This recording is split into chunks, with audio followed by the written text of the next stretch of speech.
हम बात कर रहे थे न्यूटन के सेकेंड लॉ की। ओके, तो अब जरा यहाँ पे देखते हैं कि क्या क्या इसमें निकल सकता है इसके आंसर में। तो ये हमारा एक ऑब्जेक्ट हमने लिया था जिसका मास था m और ये मूव कर रहा था small velocity initial velocity u से। हमने इसके ऊपर एक फोर्स लगाया था इधर साइड से। आफ्टर सम टाइम हमने देखा कि t समय बाद क्या हुआ, इसका मास तो वही रहा लेकिन इसकी वेलोसिटी क्या हो गई, इंक्रीज हो गई।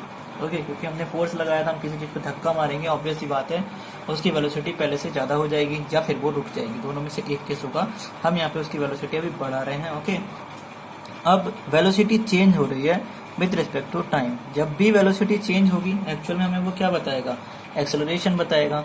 ओके, तो यानी कि यहाँ पे इसका मोशन कैसा होगा, बॉडी का एक्सेलरेटेड मोशन हो जाएगा कि बॉडी क्या कर रही है, एक्सेलरेट कर रही है, और इसका मोशन क्या होगा, एक्सेलरेटेड मोशन होगा।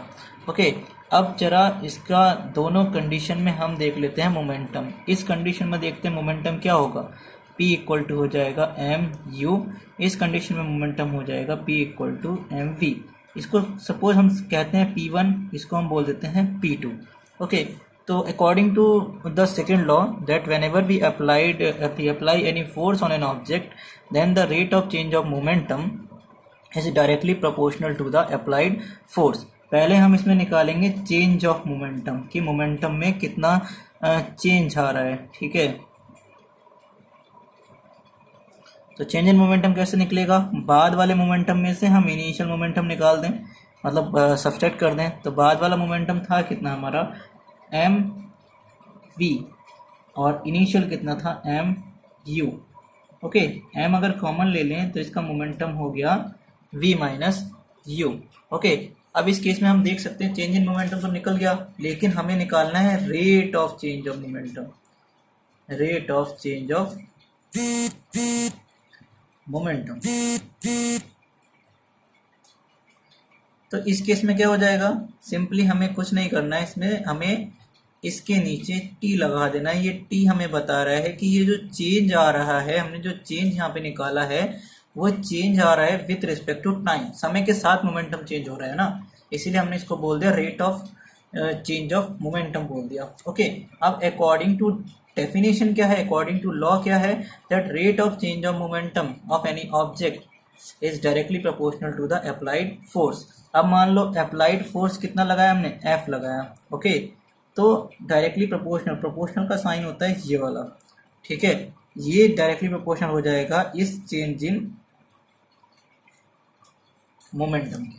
ओके, अब इस प्रोपोर्शनलिटी के साइन का मतलब क्या है, इसका सिंपली मतलब ये होता है अगर फोर्स F बढ़ेगा तो चेंज इन मोमेंटम भी बढ़ता जाएगा। जितनी तेज हम पुश करेंगे किसी चीज को, वो बॉडी उतनी ही तेज आगे की तरफ को मूव करेगी। ओके, तो ये सिंपली इस प्रोपोर्शनलिटी के साइन का ये मतलब है। अब दिमाग में क्वेश्चन आ रहा होगा कि हम इसकी जगह इक्वल भी लगा सकते थे, इक्वल क्यों नहीं लगाया। तो प्रोपोर्शनलिटी में और इक्वल में डिफरेंस इतना होता है कि इक्वल में दोनों चीज़ें बराबर बढ़ती रहती हैं, इसमें भी बढ़ेंगी, क्लियर सी बात है। लेकिन फ़र्क वहाँ पड़ जाता है कि जब भी प्रोपोर्शनलिटी का साइन हम हटाएंगे, ठीक है, अभी मैं यहाँ हटाऊंगा, देखना कि जब भी हम प्रोपोर्शनलिटी का साइन हटाएंगे तो एक कांस्टेंट टर्म आ जाता है। ओके, तो उसको देखने से पहले हम जरा इधर देख लेते हैं कि F is directly proportional to M। इसको मैं लिख सकता हूँ V minus u upon t, और मैं इसको बोल सकता हूँ F is directly proportional to M into a. हमें पता है ये फॉर्मूला किसका है, ये एक्सेलरेशन का फॉर्मूला है। तो हमें पता लगा F is directly proportional to ma। मैंने बोला था अभी प्रोपोर्शनलिटी के साइन को हम जब भी हटाते हैं तो एक कांस्टेंट आ जाता है, वो हमने कांस्टेंट यहाँ पे ले लिया k।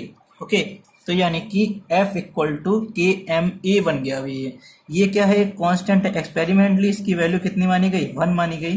तो हमारा सिंपली एक फॉर्मूला निकल के आया F equal to M A, जो जनरली हमें क्या बताता है किसी भी ऑब्जेक्ट के फोर्स के बारे में। अगर किसी ऑब्जेक्ट का हमें मास दिया हो, ठीक है, और अगर हमें किसी ऑब्जेक्ट का एक्सेलरेशन दिया हो, तो मास और एक्सेलरेशन को मल्टीप्लाई करके हम उसके फोर्स को इवेल्युएट कर सकते हैं। 3 क्वांटिटी हैं, अगर एक भी गायब होगी, अगर हमें एक भी नहीं पता है तो बाकी की 2 क्वांटिटी से हम उसकी वैल्यू इजीली फाइंड आउट कर लेंगे। अब जरा इसकी यूनिट देखते हैं, यूनिट क्या होती है। ठीक है, F इक्वल टू M की वैल्यू यानी मास की वैल्यू कितना हो गया, किलोग्राम, और एक्सेलरेशन की वैल्यू होती है मीटर पर सेकंड स्क्वायर। तो पहली यूनिट तो हो गई F is equal to kilogram metre per second square.